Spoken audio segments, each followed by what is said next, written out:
আসসালামু আলাইকুম। আশা করি সবাই ভালো আছেন। আলহামদুলিল্লাহ আমি অনেক ভালো আছি। এই যে কাঠগোলাপের চারাটা গত বর্ষায় আমি এটা শুধু একটা ডাল ভেঙে লাগিয়েছিলাম। ছোট্ট একটি ডাল 1 বিঘার থেকে একটু বড় হবে। মাশাআল্লাহ, সেই গাছটা থেকে এখন দেখেন কত সুন্দর ফুল। মানে বড় হতে বেশি দিন সময়ও লাগে না, খুব জলদি বড় হয়ে যায়। আর যেহেতু বর্ষার দিনে এই ফুলগুলো বেশি ফোটে, তো মানে দেখতেও খুবই ভালো লাগে। তো যারা কাটিং করে লাগাতে চান, এই সমস্ত এখানে যতগুলি পাতাবাহার গাছ বা ফুল গাছ হোক, সবগুলি কিন্তু কাটিং থেকেই হয়। আবার এই যে একটা আমার পাতাবাহার গাছ দেখেন, ছোট্ট একটা বালতির মধ্যে অর্ধেক বালতি মাটি দেওয়া, আর গাছটা মাশাআল্লাহ কতটুকু ঝোপালো। এটা শুধুমাত্র আমি 3টা ডাল আমার ছিল ছোট ছোট, এই 3টা ডাল থেকে কিন্তু আমি এত ঝোপালো একটা গাছে পরিণত করছি।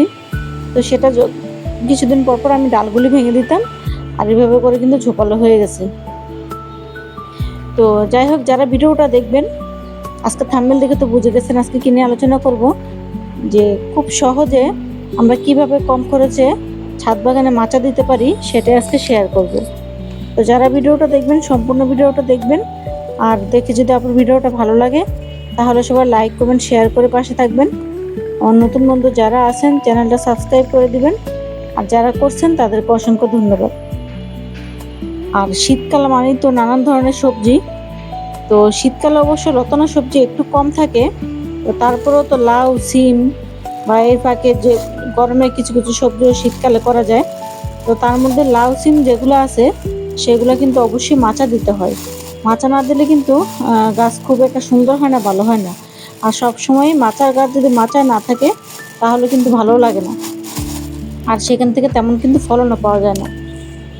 তো আস্তে আস্তে কিন্তু মাটিও একটু একটু রেডি, প্রায় শেষের দিকে। অনেকেই জানি টব একবারে রেডি করে ফেলছেন। আর যেহেতু কয়েকদিন যাবত খুবই বৃষ্টি, এখন তো বৃষ্টির জন্য তেমন কোনো কাজও করা যায় না। তো সেক্ষেত্রে এই যে মাটিগুলি আস্তে আস্তে একটু একটু করে রেডি করতেছি। আপনারাও আশা করি রেডি করতেছেন, কারণ বাগান একবার যদি আমরা যে গাছগুলি লাগাই টবের মধ্যে, তারপরে যদি আবার গাছ লাগাতে হয় মাটি তো একটু উর্বর করে নিতে হয়, তা না হলে আবার দেখা যায় মাটির গুণাগুণ নষ্ট হয়ে যায়। এই যে দেখলেন আমি এখন চা পাতা মিশালাম, তো চায়ের পাতা অবশ্যই আমার সবগুলা বেডের মধ্যে আছে। তো চায়ের পাতার কিন্তু খুবই উপকার গাছের জন্য।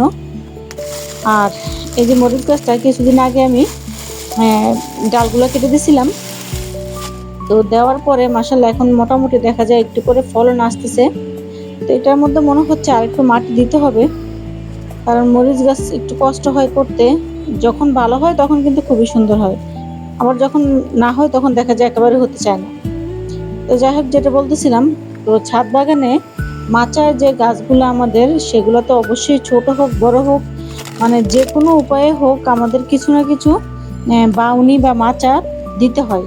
কারণ লতানো গাছ কখনো মাচা ছাড়া সুন্দর হয় না বা পরিপূর্ণ হয় না। আপনার একটা বাগান তখনই সুন্দর লাগে যখন আপনি একটা লতানো গাছ লাগাবেন, সেখানে খুব সুন্দর একটা মাচা দিবেন, তখনই কিন্তু আপনার সেটা পরিপূর্ণতা পায়। আর মাচা না থাকলে কিন্তু সেই জিনিসটা কিন্তু পরিপূর্ণতা পায় না। আর এখানে কিছু আমি বীজ লাগিয়েছিলাম কিছুদিন আগে, তো বীজগুলো এতদিন উঠে নাই। এখন একটু এই যে খেয়াল করলে দেখবেন লাউয়ের বীজ আস্তে আস্তে আশা করে উঠতেছে, একটু উপরের দিকে উঠছে। তো বীজতলা ফেললে আসলে একটু শুকনো জায়গায় ফেলতে হয়। তো আমারগুলো শুকনো জায়গায় ছিল, তো দেখলাম যে পানি দেখা যায় একটু শুকিয়ে গেলে ঠিক মতো বীজগুলো বের হইতেছিল না। তো যার কারণে আমি এখন একটু এই যে মাচাটার নিচে রাখছি, যাতে করে বৃষ্টি আসলেও সরাসরি টবের মধ্যে যাতে পানিগুলো না পড়ে আর কি, সেই হিসাব করে রাখছে। তো দেখলাম 2 দিন রাখার পরেই সুন্দর লাউয়ের বীজগুলা ওঠা শুরু হয়ে গেছে। আর এই সময় তো অবশ্যই আমাদের বীজ রেডি করতে হবে, এর চেয়ে দেরি করলে আর হবে না, এখন এই বীজ বসিয়ে দিতে হবে। যারা যারা এখনো বীজ বসান নাই তারা চাইলেই কিন্তু এখনই বীজ বসিয়ে দিতে পারেন। আর এই যে সরিষা গাছগুলা খুব দ্রুত বড় হয়ে যেতেছে, মাঝখানে কিন্তু পাতাও বের হয়ে গেছে। আর এই পুঁই শাকের বীজগুলো যে কবে লাগিয়েছি আমার নিজেরও মনে নাই, তো তার মধ্যে দেখলাম যে মাশাআল্লাহ 3টা গাছ সুন্দর উঠে গেছে। তো যাই হোক, চলুন আজকে শেয়ার করি কিভাবে আমি মাচাটা দিছি। তো এখানে আমার কিছু বরবটি গাছ, কিছু মিষ্টি কুমড়া গাছ এখানে আছে। তো প্রতি বছর আমি যেভাবে মাচা দেই, তো এই বছর চিন্তা করলাম যে না, এবার এভাবে দেব না, মানে আমার একটু অন্যভাবে মাচাটা দেওয়ার চিন্তা ভাবনা করলাম।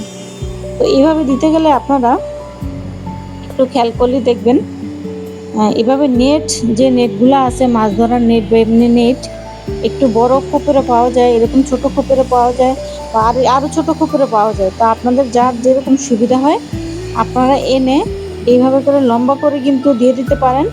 এটাতে কিন্তু খুব বেশি ঝামেলাও হয় না, আর খুব সহজে কিন্তু এই মাচাটা দেওয়া যায়। হ্যাঁ, এটা দিতে কিন্তু খুব একটা কষ্টও হয় না। জানি না বুঝতে পারতেছেন কি না। তো এই যে যেভাবে আমি দেখাচ্ছি, এভাবে করে কিন্তু মাচাটা খুব সহজে দিয়ে দেওয়া যায়। আর আরেকটা সুবিধা হচ্ছে কি, ওয়ালটার সাইডটা আমাদের কাজে লেগে গেল। উপর দিয়ে যদি মাচাটা আমি সবসময় যেভাবে দেই সেভাবে যদি দিতাম, তো দেখা যায় কি নিচের গোড়ার থেকে একটু আলো বাতাস টবের গোড়া একটু কম পায়। আর এবার এইভাবে লম্বা করে দিয়েছি পাশে, তাতে করে আমার সাইডে যে জায়গাটা আছে সেটাও নষ্ট হবে না। আর আমার টবের গাছগুলিতে সুন্দর করে কিন্তু আলো বাতাসও পাবে, একবারে রোদ বৃষ্টি আলো যাই হোক সবই কিন্তু সুন্দর করে পাবে, আর খুব সহজে দেওয়া যায়। তো দেখেন আমি প্রায় এখানে 7 থেকে 8 হাতের বেশি হবে মাচাটা আমি দিয়ে নিছি। তো এখানে চাইলে আমি আমার এই যে মিষ্টি কুমড়ার চারাগুলি আমি উঠাতে পারবো, আবার এই যে আমার এখানে বরবটির চারাগুলি উঠতেছে সেটাও কিন্তু উঠাতে পারবো। আর একবার শুধু দিয়ে দেওয়া আপনার কাজ, আর তারপরে কিন্তু গাছ একা একাই কিন্তু সেখানে চলে যাবে। আসলে লতানো গাছ সবসময় কিন্তু একটা সাপোর্ট খোঁজে, সাপোর্টটা ঠিকমতো পেলে তখন কিন্তু আর দেখবেন গাছ বাড়তে সমস্যা হবে না। যতদিন আপনি মাচা না দেবেন ততদিন কিন্তু আপনার গাছ বাড়বে না বা গাছ গ্রোথ হবে না। তো এই জন্য খুব কম খরচে খুব কম উপায়ে কিন্তু এভাবে আমরা মাচা দিতে পারি। আর যদি আপনারা চান যে এইভাবে করে আপনারা নেট কিনে দিবেন না, তাহলেও কিন্তু আপনারা 4টা কঞ্চি দিয়ে সুন্দর করে একটা ফ্রেম তৈরি করে মাঝখানে একটা কঞ্চি দিয়ে তারপরে কিন্তু সুতা, পাটের রশি বা সুতা টেনে টেনে মানে মাচাটার মধ্যে বেঁধে তারপরে এইভাবে সাইডে আমি যেভাবে ঝুলিয়ে দিছি নেটটা, এভাবে করে ঝুলিয়ে দিতে পারেন। তো চাইলে সেভাবেও দেওয়া যায়। তো আমার মনে হয় এটাই খুব সহজ। এখানে বেশি টাকা নেটও না, খুব অল্প টাকা নেট কিনতে হয়, নেটগুলো কিনতে পাওয়া যায়।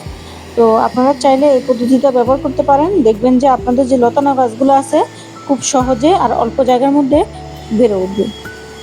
আর এই যে আলহামদুলিল্লাহ দেখেন আমার এখানে লাল বরবটিগুলা মাঝখানে কিছুদিন একটু অফ ছিল, গাছটাও একটু কেমন যেন হয়ে গেছিলো। আর মাশাল্লাহ খাবার দেওয়ার পরে আলহামদুলিল্লাহ খুব সুন্দর করে আবার কিন্তু প্রতিটা ডগায় ডগায় কিন্তু ফলন আসা শুরু হয়ে গেছে। বৃষ্টির কারণে তো কিছুদিন গাছে খাবার দেওয়া হয় নাই, এখনও তেমন একটা খাবার দিতেছি না। কিছুদিন আগে যেই আমি ম্যাজিক শেয়ার বলে যে সারটা দিয়েছি সেটা দিছি, এসে আর কলা খোসা ভিজানো পানি, এই 2টা জিনিসই আমি অ্যাপ্লাই করছি।